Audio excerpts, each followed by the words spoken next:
What's up, guys? Welcome to Daily Dose of Reddit. This is your host, Zach, and today's subreddit is r/I don't work here lady.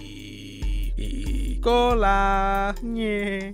Okay, this story's called I'm Not a Tour Guide. Usual disclaimer, on phone, English not my first language. About 11 years ago, my wife and I got engaged. My mother-in-law decided to gift us with an expense-covered trip to Paris as an engagement gift. So we found ourselves spending a week in Paris enjoying the city. Also, we met an old friend. My friend, nicknamed Indy, was doing a postgraduate degree in Paris. We met a couple of nights and we scheduled to visit the Louvre together. Next day, we met outside the Louvre. Along with Indy was his girlfriend. She was a history of arts major, slightly important for later, from Norway. Indy was an archaeology postgrad. He has, since his preteen years, an obsession with ancient history, important for the story. Also relevant to the story, my wife likes to read a lot of history books. We start our tour in the Louvre from the Roman section with Indy taking the role of explaining what we were seeing. Now, because of his girlfriend, we all speak English. We pass the Roman section, followed by Greek, stopping on the Aphrodite of Milos. In that section, Indy really took off with his explaining, not only with Aphrodite, but with the muses as well, statues of them in the same section. Then up the stairs to take pics of Nike and onwards to the Renaissance section. On the way towards the next section, we stopped in a room that had models of some of the wonders of the ancient world. One of them was a model of the Temple of Zeus in Olympia, and the giant statue of Zeus made from ivory and gold. Indy stops to explain this to his girlfriend, and my wife decides to chip in about cheating in the original Olympic Games. Started a lighthearted banter. They're talking in our native language, and I'm trying to translate to Indy's girlfriend. And then it happened. Here's the cast. There's me, Indy. Stressed mom. Amazed child 1. Amazed child 2. Excuse me, what's the guy talking about? I turn around and see a woman in her 30s and 2 boys. The older one around 8 or 9 years old, and the younger around 6 to 7 years old. Everything on her screams tourist. She wears a sundress, has a small backpack with supplies for the children, we found out later, a Guide to the Louvre book, and a look of stress on her face. My wife and I have that look occasionally now. It's common on parents. They're talking about cheating in the ancient Olympics. Wow, they used to cheat back then? The younger one is glued to the model. Who's that? He asked, pointing at the statue. That caught Indy's attention. That's Zeus, the leader of the Greek gods. Wow! Where's the Mona Lisa? Down this corridor. You can't miss it. Cool. Can you tell us the story for that? An awkward pause from everyone. Stressed mom a bit embarrassed. You're not the tour guide, are you? No, madam, I'm not. A sigh came out of stressed mom. She grabbed her book tighter. I'm sorry, you were speaking with such authority and the book is so unhelpful. We kind of thought, you know. It's alright. I hope I helped. In fact, we're gonna visit the next section if you want to follow, but I won't do the talking. Hannah, his girlfriend, is more apt in this period than I. Hannah waved, smiling. Can we go with them, Mom, please? She looked to each of us, trying to decide. If it's not too much trouble. No trouble at all, both Indy and Hannah replied. Yay! But you have to be quiet and listen to these nice people. Yes, Mom! They followed us the rest of the day in the Louvre, with either Indy or Hannah answering the kids' questions. It was lovely to see the look of amazement on their faces as we walked through the museum. The mother told us her husband was invited in a week-long convention in Paris from his company and brought them along for vacations. She insisted to buy us lunch, which we politely declined. We settled for coffee in one of the small cafes outside of the Louvre. Her husband joined us later on. The kids asked a million questions about the exhibits during our coffee, but their true delight was they discovered Hannah was from a country that had Vikings. All in all, a nice stroll in the Louvre. That's a very adorable story. Thank you for sharing. Also, it's really cool when people know a lot about history, because I know nothing about history. All I know is that George Washington was the president of England, and King George III, the first president of the United States, hated him, and so he was like, yo, and they had a rap battle, and, well, yeah, the rest is history. Abraham Lincoln lifted the immigration ban on black people. I'm joking, guys. But no, it's really cool when people know a lot about history, and because they're always so willing to share it. Because I mean, what's the point if you don't share your knowledge of history? That's like the one thing you know what I'm saying? Obviously, there's some practical uses to history, such as for politics, even strategy in a war. As a guide of what to avoid. Yeah, it's great stuff. But also, it's just for the stories and the lessons you can get out of them. Stuff like that. Very enlightening history can be, which is what I discovered while playing the Uncharted games. Whoa. Now, all we gotta do as humans, which I don't know why we haven't done them, is just follow the plot of the Uncharted games and get all this treasure, bro. We can find El Dorado. We can find the Rama, the Pillars. We can find the freaking, what was it, Shangri-La. We can find those. Uncharted has the answers, guys. Jeez, silly people. I'm gonna fund an expedition. Just follow the games. They tell us everything. This story's called, Sir, I'm not your employee. You can't fire me. The cast goes like this. Oh, which is me? I don't understand. The username starts with a D. I don't, what? Okay, and there's a friend.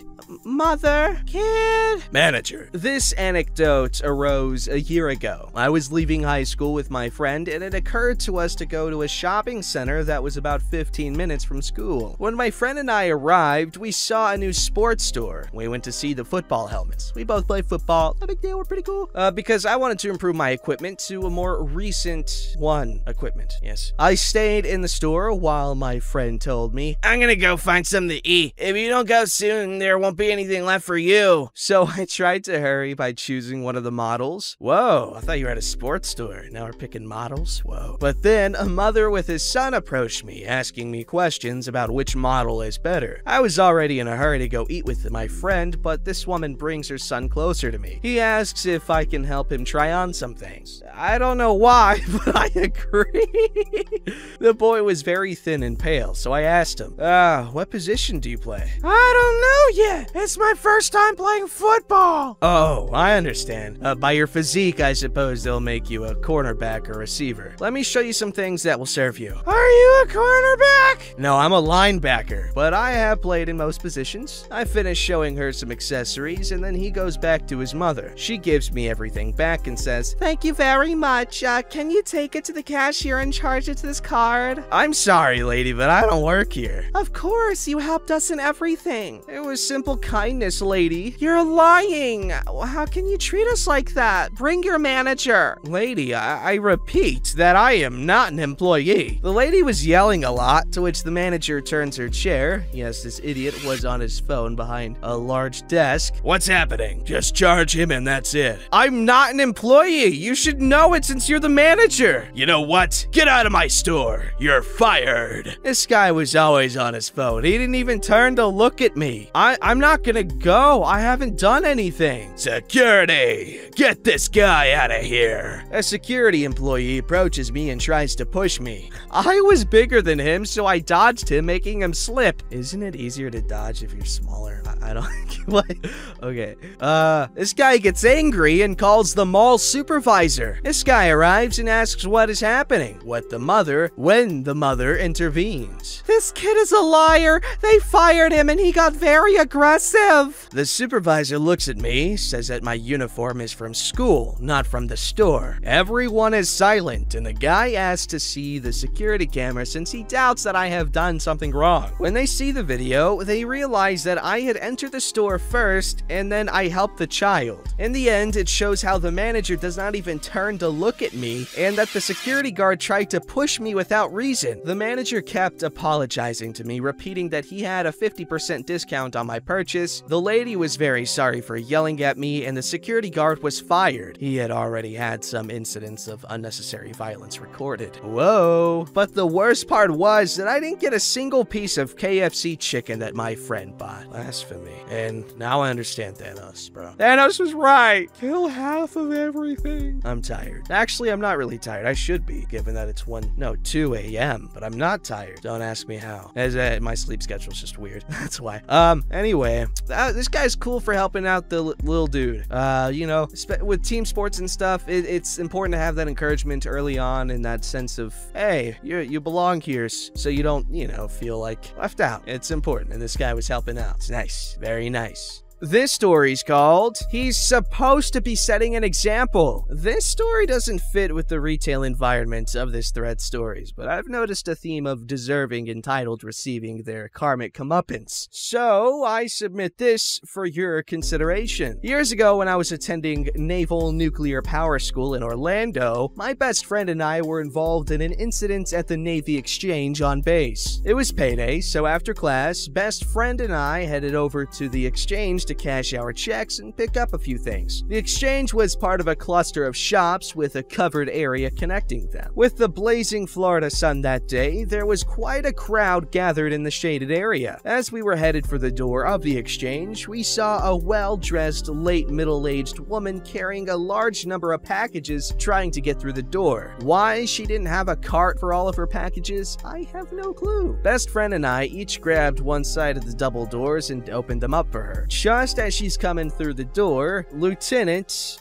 comes charging through, nearly knocking her off of her feet and sending her packages flying. The lieutenant joins with a cluster of other junior officers having a beaver sausage session. I catch the woman's arm to steady her, and once she's regained her balance, I run to get a shopping cart while best friend starts gathering up her packages. When I return a moment later, we put all of her packages in the cart and present it to the woman. She gives us a huge smile and a thank you. Best friend is a bit of a smart mouth and sees that the offending lieutenant is still beaver sausaging with his buddies. He pitches his voice loud enough that he's sure the lieutenant will hear and says, "Our pleasure, ma'am. Some of us don't require an act of Congress to be a gentleman." Even though I'm laughing at this verbal barb, alarm bells are sounding in my head. Sure enough, the lieutenant has indeed heard and is striding our way, red-faced and breathing fire. Best friend and I pop to attention, and he proceeds to ream us each a new one. I must admit, his command of profanity was impressive, and coming from a sailor, that's saying something. During this tirade, I noticed that the lady we assisted has pushed her cart over to another small group of officers, talking to them and pointing in our direction. One of the officers detaches himself from the group and comes striding over. I swear, I have never seen as many scrambled eggs, gold braid, on a hat in my life. And his shoulder boards have 2 stars. It's the base commanding officer. Oh my god, we're done for now.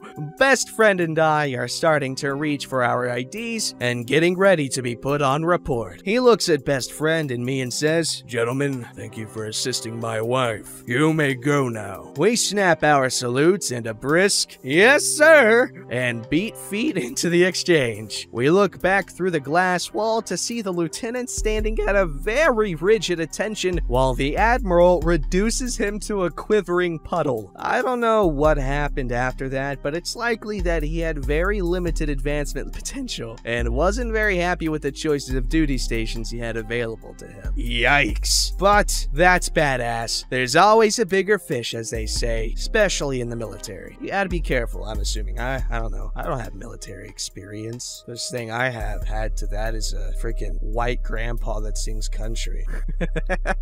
It's a joke. He's a great guy. I love him. This story's called, Somebody Should Complain to the City About the Road Work Being Done Outside Your Building. First time poster on this sub. I honestly never thought I would have anything to contribute here, but I now stand corrected. On mobile and slightly visually impaired, so please excuse any formatting or spelling mistakes. I work reception at a senior's home in a newer neighborhood that's still under development in my city. For about a week recently, a crew was working outside my building to install sewage lines. To do this, they had to tear up the road, and obviously the road was closed while they did that. In order to get to our parking lot and underground parkade, you had to drive about 3 minutes around a grassy area to come in through the other side. Or you could park a 2 minutes walk further away from the doors than you normally did. Another important thing to note is that the city didn't tell us that they were going to start doing this work. My coworkers showed up on Monday morning morning to a closed, torn-up road. Not the most pleasant surprise for anyone. Most people were pretty reasonable about this. They made some casual chit-chat about, "That road work is really inconvenient. I had to drive around to get to the parking lot. At least we could still get in there, though." I would empathize and offer some agreement. Then I would ask them if they have the virus, and we would all be on our way. Well, one older gentleman was decidedly not happy about having to drive or walk further than usual. He came in to visit his resident and left with no issue. Then, later in the evening, he decided he simply had to call and tell me what was up. He complained at me for about 20 minutes about how inconvenient it was that the road was torn up, how awful it was for him to have to walk a little further, etc., etc. He was also super mad that we hadn't notified anyone about the road work. I did my best to empathize, responding that they hadn't told those of us who work in the building either that it was happening, but it was a good thing we still had access to our parking lot. He didn't seem to understand that neither I nor my company had anything to do with the road work. Even after I told him, he kept ranting. Finally, I had enough. My phones were ringing off the hook. I had a lineup of people waiting to be screened so they could either start their shifts or visit their family members. And I had a huge to-do list for that night. I cut into his tirade and asked, "Sir, is there anything I can help you with?" He seemed extremely taken aback and muttered, "No." "Good, then have a great night." And I hung up the phone. It felt excellent. Hey, that's good, that's good. I'm happy for you. Now it's time to drink Mountain Dew. That rhymed, I have the time to steal the heart of a dime and make a wind chime. I don't know what I'm saying. Alright, this story's called Apparently Being Tall Equals Shelf Stacker Obligated to Help. Today, I have braved the wiles of Lidl, I don't know, to do my weekly food shopping. Anyone who's been to Lidl knows the uniform. I was in an Iron Maiden t-shirt and jeans. I seem to be a magnet for people who need help in shops. I'll always help where I can, but only to polite people. As a tall lady, little over 6 feet, I'm constantly asked to reach for things. I usually don't mind. Today I was pondering the complexities of tinned tomatoes when I heard an impatient ahem behind me. Assuming I was in the way, I sidestepped and apologized through my mask. I locked eyes with a woman I assume was in her late 40s, a good foot shorter than me. She proceeds to raise her eyebrows at me and go, "Well, aren't you gonna help me?" While gesturing at the top shelf, the front row had gone. She then asked if I was deaf or just stupid. I smiled through my mask and pushed the tray of tins back a few centimeters on the shelf and walked back off. She followed me through the shop, tutting, muttering something about young people and lazy staff. I heard her loudly complaining about the rude tattooed slob of a shelf stacker at the next hill over. I just turned and waved at her. She went nuclear, and checkout staff was just like, "Ma'am, she doesn't work here. Do you have a points card?" Petty? Yes. Deserved? Absolutely. Holy poo balls, guys! Thanks for the awards. I didn't expect my passive-aggressive shopping habits to resonate so well. Well, it did, and good job. Resonating, vibing, good job. The Dwemer were particularly good at tonal manipulation. Don't forget to like, subscribe, and hit that bell to never miss an episode.